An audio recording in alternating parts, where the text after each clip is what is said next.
Everyone talks about what you should eat more of. Kale, spinach, almonds, protein bars, whole grain everything. You've heard it 1,000 times, and you believed it, because why wouldn't you? The label said healthy. The influencer said it was healthy. Maybe even your doctor said it was healthy. Here's what nobody tells you. Some of the foods sitting in your kitchen right now, the ones you specifically chose because you were trying to take care of yourself, are doing quiet damage. Not in a dramatic, obvious way, in the slow, cumulative way that takes years to show up, and by the time it does, nobody connects it back to the salad you had every day for lunch. Today I'm going through 20 of them, and I want you to stick around for number 7, because that one involves a compound that can make your prescription medication up to 5 times stronger than your doctor prescribed. Not weaker, stronger. And it's in a fruit that every nutritionist on the planet calls a superfood. I also need you to stay for number 1, because number 1 is the food most of you are eating specifically to avoid poison, and it may be the sneakiest item on this entire list. This channel exists for one reason: to tell you the things the gardening and natural food world quietly skips over. The dangers that don't make it into the wellness blog. The warnings that were always in the historical record, sometimes even in scripture, but got buried under a century of marketing. If you're the kind of person who reads ingredient labels and still walks away uneasy, you're in exactly the right place. If you haven't already, subscribe before we get into this, because this community shares things with each other that most people go their whole lives without knowing. Hit that button and come in. Number 20, flavored yogurt. Most people think yogurt is a straightforward health food. Probiotics, calcium, protein. It's practically medicine, right? But here's the kicker. Most flavored yogurts on the market contain more added sugar per serving than a glazed donut. We're talking 20 to 26 grams in a single small container. And the fruit at the bottom isn't fruit the way you're imagining it. It's a cooked down, sweetened gel with fruit flavoring. The probiotics, meanwhile, may not even survive long enough to reach your gut. Look for plain, full-fat yogurt with live cultures listed on the label, then add your own real fruit. The difference in your blood sugar response is significant, and you'll taste the swap within a week. Number 19, granola.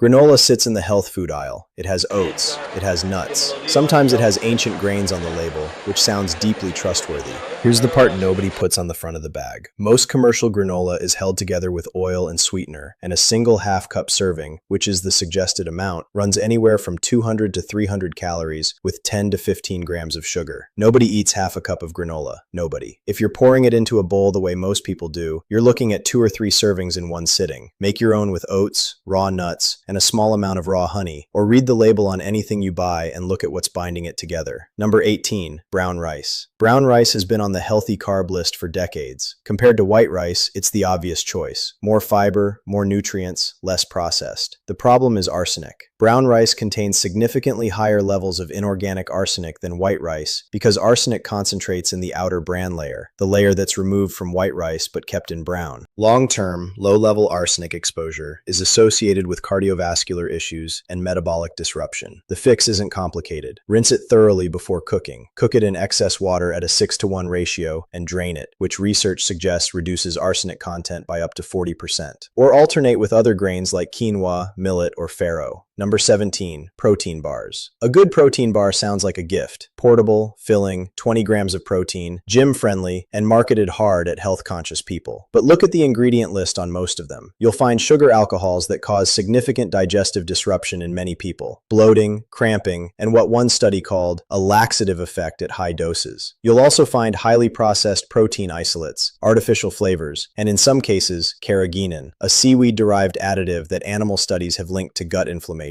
At $3 to $4 each, people eating 2 a day are spending close to $200 a month on something that's closer to a candy bar with a gym membership than actual food. Real protein from eggs, legumes, or nuts is cheaper, and your gut actually recognizes it. Number 16, agave nectar. Agave became the darling of the natural sweetener world as a low glycemic alternative to sugar. And technically, it does have a lower glycemic index than table sugar. Here's the catch. Agave is between 70 and 90% fructose, significantly higher than table sugar and even higher than high fructose corn syrup. Fructose is metabolized almost entirely in the liver. High fructose consumption over time is associated with non-alcoholic fatty liver disease, elevated triglycerides, and insulin resistance. The low glycemic label isn't wrong. Your blood sugar doesn't spike immediately because fructose bypasses the normal glucose pathway entirely and goes straight to the liver. That's not better. That's a different kind of problem. Raw honey in small amounts is a considerably safer choice. Number 15, whole wheat bread. Whole wheat bread is supposed to be the responsible choice. More fiber than white bread, lower on the glycemic index, better for your gut. That's the promise. But here's the reality most people don't know. The glycemic index of commercial whole wheat bread is very close to white bread, sometimes identical. The processing required to make bread shelf stable degrades the fiber structure significantly. On top of that, most commercial whole wheat bread contains a range of additives, dough conditioners, and preservatives that your grandmother would not recognize as food. If you're eating it for the fiber, you'd get more benefit from a handful of lentils. Look for bread with recognizable ingredients and no more than 5 of them, or eat the lentils. Number 14, vegetable oils labeled heart healthy. Canola oil, corn oil, soybean oil. They've all worn the heart healthy label for years, primarily because they're low in saturated fat. What that marketing doesn't tell you is that these oils are extremely high in omega-6 polyunsaturated fatty acids, which oxidize under heat. When you cook with them at high temperatures, stir-frying, sautéing, deep frying, the oils degrade into compounds that research suggests contribute to inflammation. The optimal omega-6 to omega-3 ratio in a healthy diet is roughly 4:1. The standard Western diet runs anywhere from 15:1 to 20:1, and seed oils are a significant driver. Butter from grass-fed animals, cold-pressed olive oil used at lower temperatures, or coconut oil for high-heat cooking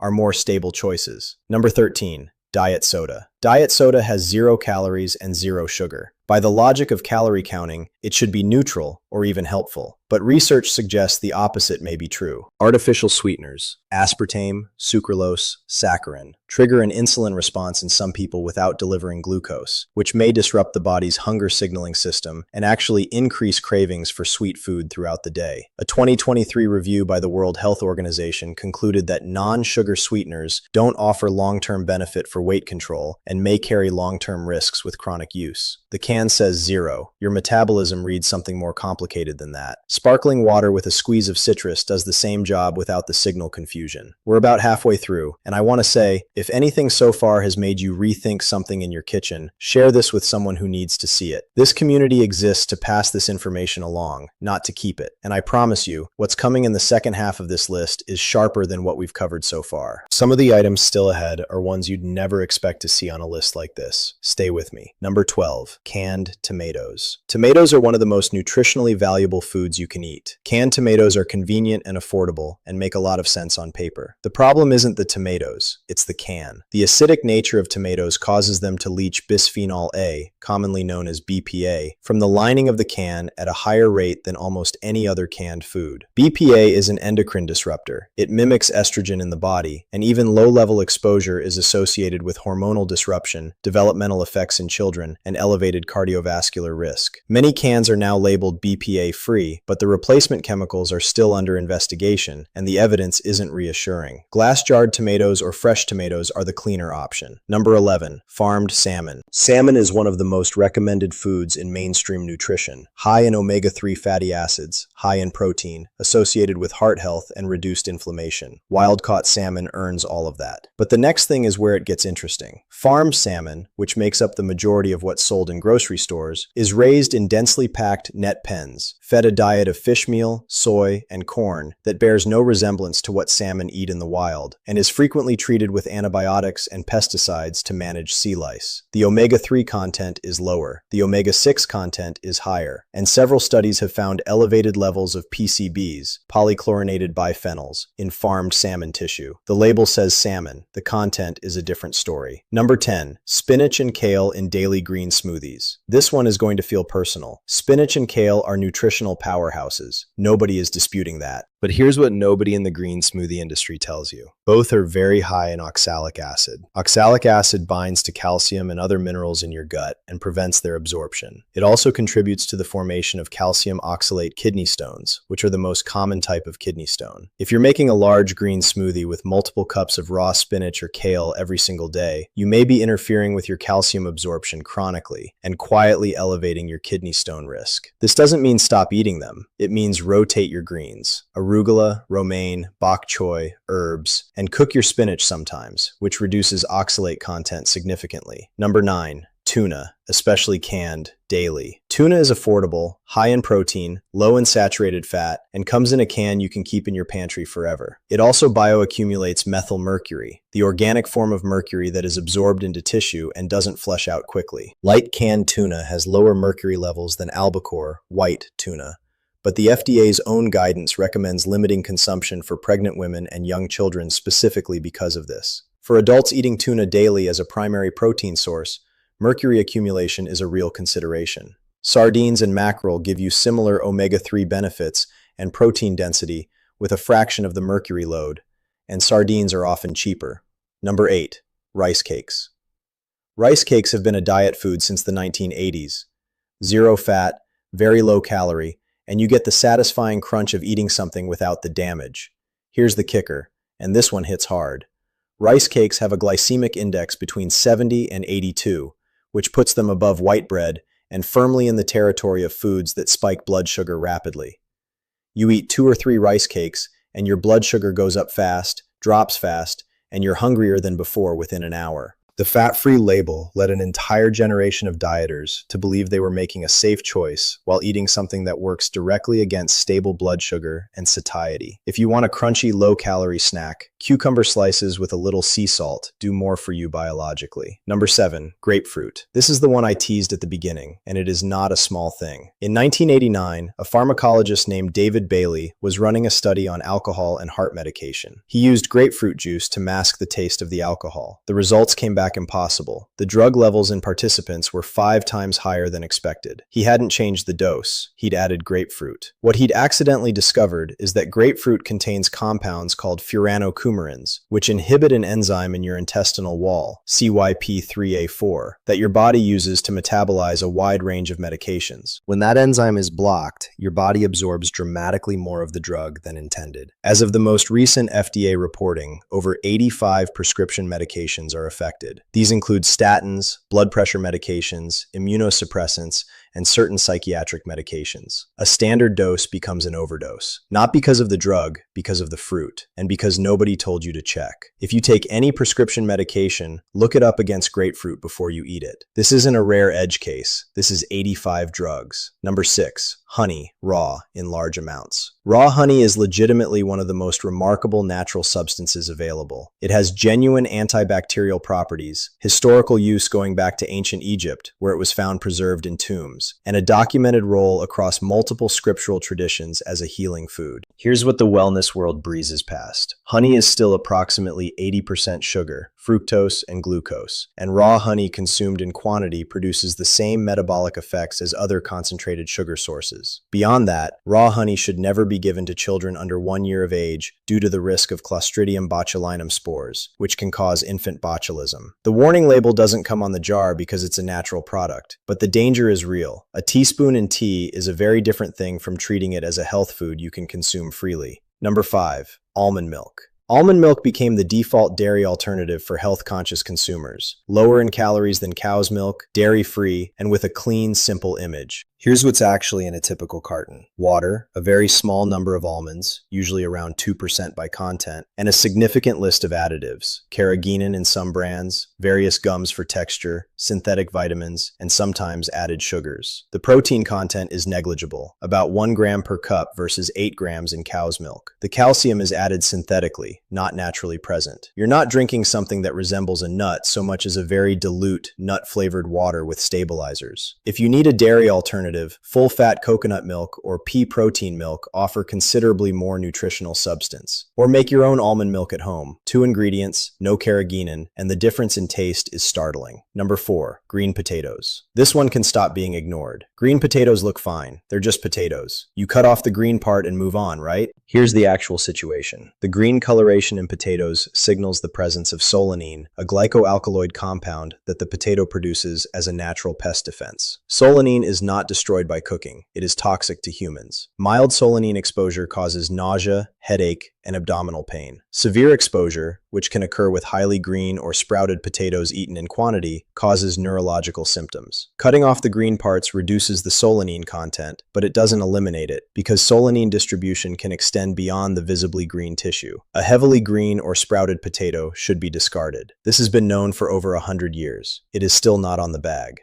Number 3, fruit juice labeled no added sugar. Here's where it gets interesting. No added sugar on a fruit juice label is technically accurate and practically misleading. The sugar in fruit juice is naturally occurring fructose, but once you remove the fiber of the whole fruit, you're left with a concentrated sugar delivery vehicle. A standard 8-ounce glass of orange juice contains roughly 21 grams of sugar, similar to a can of soda. The fiber that would have slowed that sugar absorption? Gone. The chewing process that would have triggered satiety signals? Gone. The volume of juice your body registers as a snack or meal? Almost nothing. You drink 8 ounces of juice, and your body doesn't register it as food. You've consumed the sugar equivalent of 3 to 4 oranges without any of the benefits that make oranges worth eating. Eat the orange. Pre-cooked microwave meals labeled natural or clean. This is the second to last, and I want to spend a moment here because it connects several threads. The clean eating and natural label movement created an entire product category of microwave-ready meals that wear the vocabulary of health food while delivering the structure of processed convenience food. These products use words like ancient grains, heritage breed, and simple ingredients on the front of the package, while the back lists 25 to 30 ingredients, including natural flavors, a term that legally covers hundreds of possible compounds and tells you almost nothing about what you're actually eating. The sodium content in many of these healthy microwave meals runs between 800 and 1200 milligrams per serving, nearly half of a full day's recommended intake in one container. The packaging is often non-stick coated or designed for microwave heating in ways that may transfer PFAS compounds, per- and polyfluoroalkyl substances, into the food itself. A 2023 USGS study found PFAS in 45% of US tap water samples. They're also in more packaging than most people realize. The test for whether food is actually clean isn't the label on the front.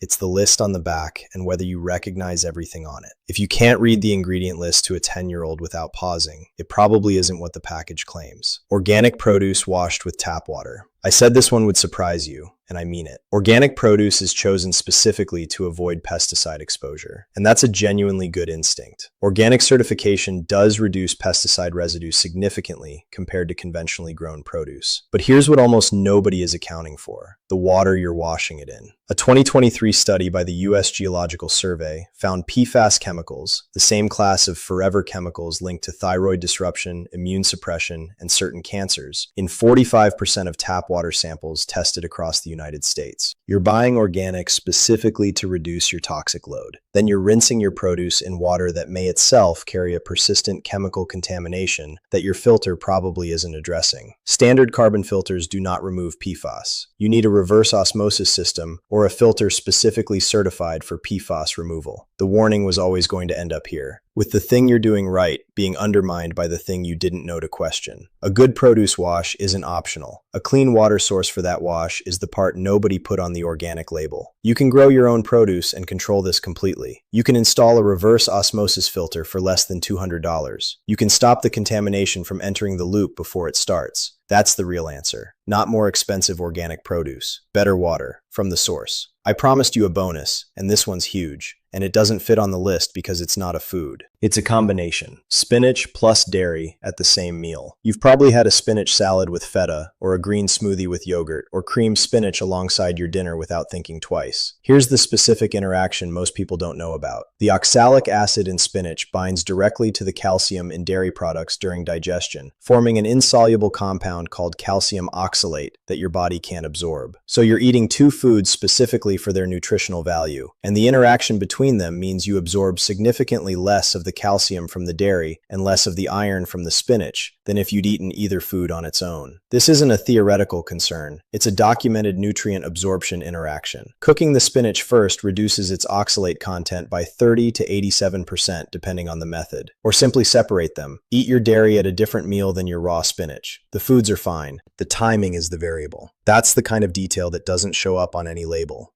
Because it's not about the individual food, it's about what happens between them. I want to hear from you. Which one on this list surprised you most? Drop it in the comments. Specifically tell me the number. I want to know which items landed hardest for this community. And if you've been choosing any of these foods specifically because you thought they were protecting you, you're not alone. And that's not on you. The information wasn't there. Now it is. This channel covers the dangers that get skipped over. The things that are quietly in your garden, your kitchen, your pantry right now. If that's the kind of information you want someone to keep bringing you, subscribe, because there's more coming. Next time we're going inside the garden, specifically the plants that look like food, grow like food, and have been sending people to the hospital for decades. You need to see that list before you plant a single thing this season. Take care of yourself, and take care of each other.